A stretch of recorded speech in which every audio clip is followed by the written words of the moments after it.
नमस्कार दोस्तों, मैं संदीप आपके अपने YouTube चैनल संकल्प विद संदीप में पुनः स्वागत करता हूं। दोस्तों, हम लोग एक सीरीज लेकर चल रहे हैं बिल्कुल बेसिक से। प्रतिदिन हम लोग 30 प्रश्नों की श्रृंखला को देखेंगे जो आपके सभी परीक्षाओं में, भारत का आप कोई भी परीक्षा देने जाएंगे वो आपके लिए बड़ा ही महत्वपूर्ण होगा। प्रश्नों का सिलेक्शन बड़ा अच्छा किया गया है और जो प्रायः आपके परीक्षाओं में पूछे जाते हैं, लगभग एक टीम तैयार की गई है। दोस्तों, यह जो हमारी टीम है, ये 3 लोगों की टीम है। ये मिलकर सेलेक्टेड बार बार परीक्षाओं में, भारत के विभिन्न परीक्षाओं में जो प्रश्न पूछे जाते हैं उन्हीं को इसमें सेलेक्ट करके प्रश्नों को रखा जा रहा है ताकि इनकी संभावना आपके परीक्षा में आने की सबसे प्रबल होगी। तो दोस्तों, बहुत समय न गंवाते हुए आते हैं अपनी टॉपिक की तरफ आते हैं। और आज का पहला प्रश्न हम लोग देखेंगे कि जैन परंपरा के अनुसार कौन अंतिम से एक पूर्व हैं। ध्यान दीजिएगा दोस्तों, जैन धर्म में कुल 24 तीर्थंकर हुए थे और 24वें तीर्थंकर कौन है? महावीर स्वामी है। ये इनको जैन धर्म का वास्तविक संस्थापक माना जाता है। जैन धर्म का वास्तविक संस्थापक माना जाता है। दोस्तों, ये ध्यान दीजिएगा, वास्तविक संस्थापक माना जाता है। ये 24वें हैं। पूछा कि अंतिम से एक पूर्व, यदि 23वें, प्रश्न को थोड़ा सा घुमा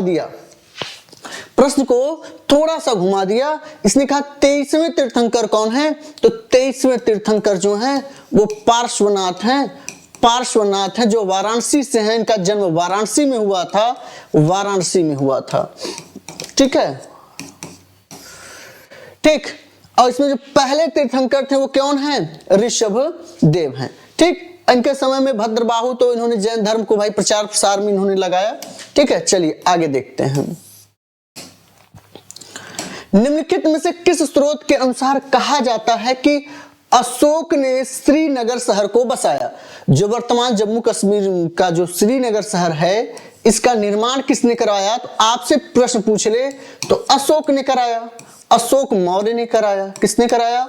अशोक मौर्य ने कराया। लेकिन इसका उल्लेख हमें किस पुस्तक में या किसके अनुसार मिलता है? बौद्ध परंपरा, जैन परंपरा, तिब्बती परंपरा या कल्लहण? तो दोस्तों, आपको मैं एक बात बता दूं, अब ध्यान दीजिएगा, इसका सही जो उत्तर होगा वो होगा कल्लहण की राजतरंगिणी। कल्लहण की राजतरंगिणी जो है वो कश्मीर के इतिहास जानने का सबसे प्रामाणिक और सबसे अच्छी पुस्तक मानी जाती है। सबसे प्रामाणिक और सबसे अच्छी पुस्तक मानी जाती है। दोस्तों, ये ध्यान रखिएगा, कल्लहण की राजतरंगिणी में ही ऐसा उल्लेख है कि अशोक ने श्रीनगर की स्थापना कराई।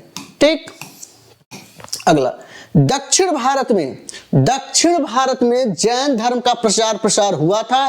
किसके द्वारा दक्षिण भारत में जैन धर्म का प्रचार प्रसार किया गया? गौतम, इंद्रभूति, सुधर्मन और भद्रबाहु। तो इसका उत्तर आप लोग कमेंट करिए दोस्तों। तो इसका सही उत्तर जो होगा वो होगा, क्या होगा? भद्रबाहु ने कराई थी। चलिए आगे देखते हैं। गुप्त काल में सर्वोच्च न्यायिक प्रक्रिया का प्राधिकार किसके पास था? ए, मुख्य पुरोहित, महादंड नायक, मंत्रिमंडलम और राजा। ध्यान रखिएगा दोस्तों, गुप्त काल हो या कोई काल हो, प्राचीन काल का अधिकांशतः देखा गया है, कुछ जगहों पे छोड़कर, कि न्याय का जो सर्वोच्च अधिकारी होता था, जो प्राधिकार होता था, वह राजा के पास होता था। राजा ही अंतिम निर्णय लेता था किसी को दंड देने से लेकर किसी भी मूल्य पर, किसी भी पहलू पर उसका विचार सर्वमान्य होता था और अंतिम होता था। इससे ऊपर कोई न्यायिक अधिकारी नहीं होता था। इसलिए इसका सही उत्तर क्या होगा? राजा होगा। इसका सही उत्तर क्या होगा? राजा होगा। चलिए आगे। कृषि की शुरुआत संभवतः हुई कब हुई? 4000 ईसा पूर्व के आसपास, 7000 ईसा पूर्व के आसपास, 2000 ईसा पूर्व के आसपास, 1000 ईसा पूर्व के आसपास। तो इसका जो है दोस्तों सही उत्तर क्या होगा? इसका सही उत्तर होगा 7000 ईसा पूर्व के आसपास। अगर ये सन न देकर आपके काल पूछते कि पूरा पाषाण, नवपाषाण काल, है ना, तो ऐसे में क्या होगा? तो इसका सही उत्तर होगा नवपाषाण काल। नवपाषाण काल इसका सही उत्तर होगा। अगर इस तरह से पूछता है तब। चलिए आगे, निम्नलिखित में से किस समकालीन ब्राह्मणवादी विश्वास में बुद्ध ने पूर्ण आस्था व्यक्त की? ध्यान रखिएगा, जो बौद्ध धर्म है वो ब्राह्मणवादी विचारधारा के बिल्कुल अपोजिट है। वह वाया आडंबर, दिखावा, बलि, ब्राह्मणवादी विचारधाराओं के ठीक अपोजिट है। यह सभी धर्मों को समभाव धर्म से, गरीबों को, कुलीनों को, सबको एक साथ रखने की बात करता है। तो इसमें ईश्वर को यह नहीं मानता है, कर्म के सिद्धांत को मानता जरूर है लेकिन उतना नहीं, है ना। आत्मा का रूपांतरण, आत्मा को नहीं मानता बौद्ध धर्म, आत्मा को नहीं मानता। हाँ, जीवन चक्र यानी वर्णाश्रम धर्म को जो है, वर्णाश्रम धर्म को बौद्ध धर्म मानते हैं कि जीवन चक्र, व्यक्ति एक मरता है तो दूसरे शरीर में जाता है। जीवन चक्र के धर्म को वह मानता है, जीवन चक्र और वर्णाश्रम धर्म को वह मानता है। ये ध्यान रखिएगा, ठीक है, ये ध्यान रखिएगा, जीवन चक्र को मानता है वो। किस स्थान पर भगवान महावीर की मृत्यु हुई थी? मृत्यु पूछा है, ए कुशीनगर, राजगिरी, वैशाली, पावापुरी। ध्यान रखिएगा दोस्तों, इसमें जो वैशाली है, वैशाली जो है, वैशाली में तो महावीर स्वामी का क्या हुआ था? कुंडग्राम में, वैशाली के कुंडग्राम में महावीर स्वामी का क्या हुआ था? जन्म हुआ था। महावीर स्वामी का जन्म हुआ था और इनकी मृत्यु जो है वह पावापुरी में हुई थी। इनकी मृत्यु जो है वह पावापुरी में हुई थी, ठीक है। हाँ, अगला प्रश्न है कि महावीर का जन्म 540 ईस्वी में कहाँ हुआ? अभी हम लोगों ने देख लिया, कहाँ हुआ? वैशाली। वैशाली एक गणतंत्रात्मक राज्य था, गणतंत्रात्मक राज्य था। विश्व का प्रथम गणतंत्रात्मक राज्य होने का दर्जा, गणतंत्रात्मक राज्य होने का दर्जा भी किसको मिला था? वैशाली को मिला था, वैशाली को ही मिला था। सांची के स्तूप का निर्माण किसने कराया? सांची के स्तूप का निर्माण किसने कराया? दोस्तों प्रश्न है चंद्रगुप्त, समुद्रगुप्त, चंद्रगुप्त, अशोक और स्कंदगुप्त। आपको मैं बता दूं एक बात कि जो आपका स्तूप है, भारत में स्तूप की परंपरा ही अशोक ने प्रारंभ की। किसने प्रारंभ की? अशोक मौर्य ने, अशोक महान ने, है ना, अशोक महान ने, ठीक है। ध्यान रखिएगा, भारतीय इतिहास में 3 ही महान हुए, अशोक महान, दूसरा आप बताइए सिकंदर महान, सिकंदर महान, और तीसरा अकबर महान, अकबर महान, ठीक है। ये 3 महान हुए थे। तो इसमें जो है अशोक ने स्तूप निर्माण की परंपरा को प्रचलित किया, शुरू कर। कबीर किसके शिष्य थे? गुरु नानक के, रामानुज के, शंकराचार्य के, रामानंद के। ध्यान दीजिएगा, रामानंद के। तो ध्यान दीजिएगा, इसका सही उत्तर क्या होगा भाई? इसका सही उत्तर होगा रामानुज। रामानुज के क्या थे? ये शिष्य थे, ठीक है, रामानुज के शिष्य थे। चलिए आगे, पुरी में स्थित विश्व प्रसिद्ध जगन्नाथ मंदिर किसके निर्माण के लिए प्रसिद्ध है? बड़ा अच्छा प्रश्न है। पुरी में स्थित विश्व प्रसिद्ध जगन्नाथ मंदिर का निर्माण किसने कराया? पहले तो ध्यान रखिएगा, जगन्नाथ मंदिर किस भगवान के लिए है?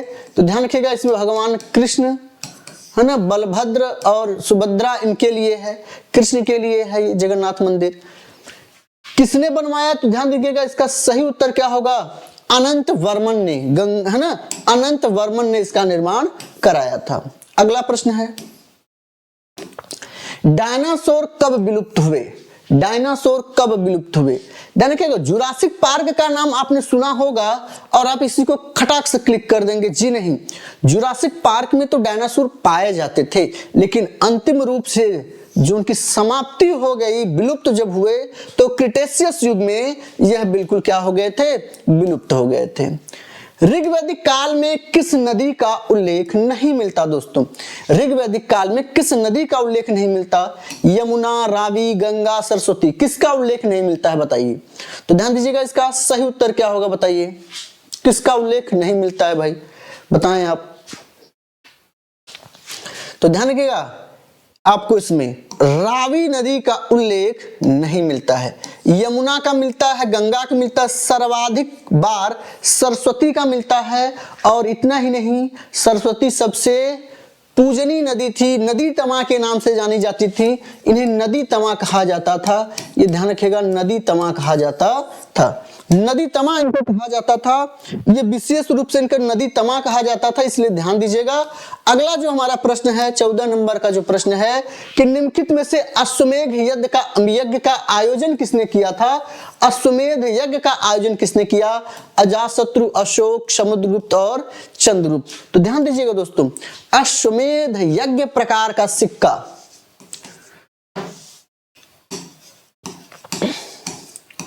अश्वमेध यज्ञ प्रकार का सिक्का और बीड़ा प्रकार का सिक्का, बीड़ा बजाते हुए, बीड़ा प्रकार का सिक्का, बीड़ा प्रकार का सिक्का, कौन सा इसमें से राजा था जो कि बीड़ा बजाता था, कुशल बीड़ा वादक था? तो समुद्रगुप्त था। समुद्रगुप्त को भारत का नेपोलियन भी कहते हैं, नेपोलियन भी कहते हैं दोस्तों, नेपोलियन भी कहते हैं समुद्रगुप्त को, ये ध्यान दीजिएगा। ठीक है, तो सही उत्तर से क्या होगा? समुद्रगुप्त। सही उत्तर इसका क्या होगा? समुद्रगुप्त होगा। अगला, ह्वेनसांग ने भारत के भ्रमण की यात्रा की। ह्वेनसांग किसके शासनकाल में आया? चंद्रगुप्त के, हर्ष के, अशोक के या कनिष्क के? किसके शासनकाल में आया था भाई बताइए? सही उत्तर इसका क्या होगा बताइए? तो ध्यान रखिएगा, हर्षवर्धन, हर्षवर्धन के शासनकाल में यह भारत आया था और हर्ष के समकालीन शासकों के यहाँ भी ये गया और भारत के इतिहास के बारे में बड़ा अच्छा उल्लेख करता है। यह पुलकेशिन द्वितीय के यहाँ भी गया, पुलकेशिन द्वितीय के यहाँ भी गया, पुलकेशिन द्वितीय के यहाँ भी गया, आपसे पूछ लेगा, है ना। और नरसिंह वर्मन प्रथम के यहाँ भी ये गया था, नरसिंह वर्मन प्रथम के यहाँ भी गया था, नरसिंह वर्मन प्रथम, नरसिंह वर्मन प्रथम के यहाँ भी यह गया था और हर्ष के समय बिता, चूंकि ये तीनों लोग एक दूसरे के समकालीन थे और ये भारत का बड़ा अच्छा वर्णन करता है। ह्वेनसांग एक चीनी यात्री था और एक बौद्ध भिक्षुक था, बौद्ध धर्म के जानकारी और शिक्षा के लिए यह भारत में आया था। ठीक है, तो ये प्रश्न आपका यहाँ कंप्लीट होता है। आगे देखते हैं 16 नंबर का, राजस्थान में स्थित माउंट आबू जो है वो किस लिए प्रसिद्ध है? हिंदू मंदिरों के लिए, जैन मंदिरों के लिए, गुरुद्वारा मंदिरों के लिए, बौद्ध मंदिरों के लिए। तो इसका सही उत्तर क्या होगा भाई बताइए? तो इसका सही उत्तर जो होगा वो होगा जैन मंदिरों के लिए। माउंट आबू काफी प्रसिद्ध है, फेमस। अगला, किस पाल शासक ने बौद्धों के लिए विक्रमशिला विश्वविद्यालय, विक्रमशिला विश्वविद्यालय की स्थापना किसने कराई थी? महिपाल, देवपाल, गोपाल, धर्मपाल? बताइए भाई, विक्रमशिला विश्वविद्यालय की स्थापना किसने कराई थी? तो ध्यान रखिएगा, इसका सही उत्तर होगा गोपाल। इसका सही उत्तर क्या होगा? गोपाल होगा दोस्तों, इसका सही उत्तर होगा गोपाल। खजुराहो में मंदिरों का निर्माण किया गया, किसके द्वारा किया गया? कन्नौज के राठौरों के द्वारा, बादामी के चालुक्यों के द्वारा, बुंदेलखंड के चंदेलों के द्वारा या कोई नहीं? तो इसका सही उत्तर क्या होगा? आप जानते हैं कि खजुराहो का मंदिर जो है वो चंदेलों ने बनवाया। और कहां के चंदेलों ने बनवाया? तो बुंदेलखंड के चंदेलों ने इसको बनवाया था, बुंदेलखंड के चंदेलों ने बनवाया था। नेक्स्ट, चालुक्य वंश का सबसे पहला शासक कौन था?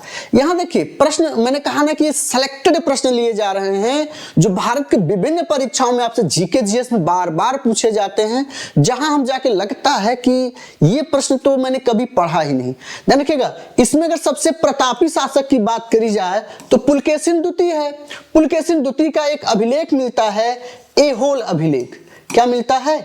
ऐहोल अभिलेख मिलता है, ऐहोल अभिलेख मिलता है जिसमें पुलकेशिन द्वितीय के बारे में और राजा हर्ष से युद्ध के बारे में इसका वर्णन मिलता है। लेकिन चालुक्य वंश का पहला राजा जो था वो पुलकेशिन प्रथम था, पुलकेशिन प्रथम था। ठीक है, सांची का स्तूप किस शासक ने बनवाया था? सांची का स्तूप किस शासक ने बनवाया? मैंने कहा भारत में सर्वाधिक स्तूप और सबसे पहले स्तूप बनवाने का कार्य एक ही व्यक्ति ने किया था और वो थे अशोक महान। तो इसमें बहुत समय आपको नहीं लेना है, बहुत समय नहीं लेना है।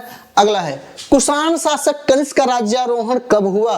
कुषाण शासक, ध्यान रखिएगा, जो कनिष्क है, कनिष्क इसी के राजगद्दी के बैठने के बाद ही भारत में एक संवत शुरू हुआ जिसको हम कहते हैं शक संवत। एक संवत शुरू हुआ जिसे हम लोग कहते हैं शक संवत, और उसकी शुरुआत कब हुई? 78 ईस्वी में। इसने सिल्क मार्ग पर अपना आधिपत्य जमा लिया था। जो भारत से होकर चीन की तरफ जाता था उस पर इसने आधिपत्य जमा लिया था। इसका सही उत्तर होगा 78 एडी। 78 एडी इसका एक सही उत्तर यही है आपका दोस्तों। ठीक, अगला, बुद्ध के उपदेश किससे संबंधित हैं? बुद्ध के उपदेश का मूल सार क्या है, मूल गुण क्या है? आत्मा संबंधी विवाद, ब्रह्मचर्य से संबंधित है, धार्मिक कर्मकांड से संबंधित है, या आचरण की शुद्धता से है? तो महात्मा बुद्ध ने सब कुछ त्याग करके बस एक ही बात की बात करी थी, वो क्या है? आत्मा संबंधी विवाद। वो आत्मा से मानते ही नहीं थे, तो आत्मा संबंधी विवाद होने की संभावना ही नहीं है। ब्रह्मचर्य को तो मानते थे, लेकिन ब्रह्मचर्य ही सब कुछ होगा ऐसा इन्होंने नहीं कहा है। धार्मिक कर्मकांड को इन्होंने बिल्कुल नहीं माना है। हाँ, इन्होंने कहा कि आचरण की शुद्धता व पवित्रता होनी चाहिए, आचरण की शुद्धता और पवित्रता होनी चाहिए। ठीक है, चलिए अगला, सिंधु सभ्यता के बारे में निम्नलिखित में से कौन सा कथन असत्य है? असत्य कथन का यहां पहचान करना है। नगरों में नालियों की सुदृढ़ व्यवस्था थी। बी, व्यापार और वाणिज्य उन्नत दशा में था। सी, मातृदेवी की उपासना की जाती थी। डी, ये लोग लोहे से परिचित नहीं थे। सही उत्तर इसका क्या होगा बताइए? बड़ा अच्छा प्रश्न है, बड़ा अच्छा प्रश्न है। इसका सही उत्तर क्या होगा बताएं आप? तो इसका सही उत्तर होगा सिंधु घाटी सभ्यता के लोग लोहे से परिचित नहीं थे। यही असत्य कथन है। लोहे का परिचय इनको ऋग्वैदिक काल में हुआ, ऋग्वैदिक काल में हुआ। ये आपको ध्यान रखना होगा, ऋग्वैदिक काल में होता है। ठीक है, चलिए आगे। नौ नालंदा विहार किसके लिए प्रसिद्ध है? नौ नालंदा विहार किसके लिए प्रसिद्ध है? जो बीपीएससी टीयर 3-4 की तैयारी कर रहे हैं उनके लिए बड़ा ही सुंदर प्रश्न है, और आपके सभी परीक्षाओं के लिए बड़ा ही सुंदर प्रश्न है। तो नौ नालंदा विहार किसके लिए प्रसिद्ध है? ए, ह्वेनसांग स्मारक के लिए, महावीर का जन्म स्थान के लिए, पाली अनुसंधान संस्थान के लिए, या संग्रहालय के लिए? तो इसका सही उत्तर क्या होगा दोस्तों? इसका सही उत्तर होगा पाली अनुसंधान संस्थान। पाली अनुसंधान संस्थान के लिए क्या है? यह प्रसिद्ध है। पाली अनुसंधान संस्थान के लिए यह प्रसिद्ध। अगला, बोध गया में बोधि वृक्ष अपने वंश की किस पीढ़ी में है? अपने वंश की किस पीढ़ी में है? किस पीढ़ी में, यानी कितनी बार वो कटा और फिर से पनपा और फिर से एक विशाल वृक्ष बन गया? जब से महात्मा बुद्ध ने वहां ज्ञान प्राप्ति करी उसके बाद से किस पीढ़ी में चल रहा है? तृतीय, पंचम, चतुर्थ, षष्टम? तो ध्यान रखिएगा दोस्तों, इसका एक सही उत्तर क्या होगा? चतुर्थ पीढ़ी। इसका सही उत्तर क्या होगा? चतुर्थ पीढ़ी। अगला, ईसा पूर्व 6वीं शताब्दी में विश्व की प्रथम गणतंत्रात्मक व्यवस्था कहां थी? अभी मैंने कुछ देर पहले बताया कि विश्व की एकमात्र या पहली गणतंत्रात्मक व्यवस्था भारत के वैशाली में थी, और इसी वैशाली के गणतंत्रात्मक परिवार में ज्ञात्रिक कुल में महावीर स्वामी का जन्म हुआ था। अगला, उड़ीसा का पुराना नाम क्या है? उत्कल, कटक, उदयगिरी, भुवनेश्वर। भुवनेश्वर तो भाई देखिए इसमें वर्तमान में उड़ीसा की क्या है? उड़ीसा की क्या है? राजधानी है। अब उड़ीसा भी क्या हो गया है? ओडिशा हो गया है। उड़ीसा, और उड़ीसा का पुराना नाम जो है वो उत्कल है। उत्कल बंग है ना, हमारे राष्ट्रगान में जो है वो उड़ीसा का नाम उत्कल मिलता है। ये ध्यान रखिएगा, उड़ीसा का नाम उत्कल मिलता है। ठीक, बौद्ध मत का सबसे प्राचीन स्तूप कौन सा है? बड़ा ही अच्छा प्रश्न है, बड़ा ही अच्छा प्रश्न है कि बौद्ध धर्म का सबसे प्राचीन स्तूप कौन सा है? सांची स्तूप, सारनाथ स्तूप, अमरावती स्तूप, बोध गया स्तूप? तो ध्यान रखिएगा, इसका सही उत्तर होगा सारनाथ स्तूप, सारनाथ स्तूप। ठीक, चलिए आगे देखते हैं। नेक्स्ट, भारतीय संस्कृति का स्वर्ण युग कहा जाता है। भारतीय संस्कृति का स्वर्ण युग कहा जाता है राजपूत काल को, गुप्त काल को, चोल काल को, मौर्य काल को। ध्यान रखिएगा, एक काल इसमें से है जो है सबसे फेमस, क्या है वह? गुप्त काल। इसमें सभ्यता, संस्कृति, पुस्तक, विज्ञान के क्षेत्र में, साहित्य के क्षेत्र में, सामाजिक रूप से सबसे ज्यादा विकास हुआ। इसीलिए गुप्त काल को भारतीय इतिहास में स्वर्ण युग के नाम से जानते हैं या स्वर्ण काल के नाम से जानते हैं। ये ध्यान रखिएगा, गुप्त काल को। किसको? गुप्त काल। अगला, कोणार्क मंदिर। उड़ीसा का कोणार्क मंदिर कहाँ है? उड़ीसा का कोणार्क मंदिर कहाँ है? उड़ीसा का कोणार्क मंदिर में किस देवता के लिए है? ये सूर्य को समर्पित है कि शिव को, कि कृष्ण को, कि ब्रह्मा को? तो इसका सही उत्तर क्या होगा दोस्तों? इसका सही जो उत्तर होगा वो होगा सूर्य, वो होगा सूर्य। तो दोस्तों आज हमने 30 प्रश्नों को देखा। हमारे सेलेक्टर्स द्वारा प्रश्नों को लाया जा रहा है जो भारत के सभी परीक्षाओं में समान रूप से उपयोगी होंगे। हम प्रायः तब पढ़ते हैं जब कोई वैकेंसी आती है। नहीं दोस्तों, ऐसी गलती नहीं करनी है। हमें अपने पढ़ाई को निरंतर धार देते रहना है, ठीक है? तो हम लोग प्रतिदिन 30 प्रश्नों को या 50 प्रश्न को लेकर आएंगे। आपको धैर्यता के साथ इस सेशन को प्रतिदिन ज्वाइन करना है, ठीक है दोस्तों? मिलते हैं। जय हिंद।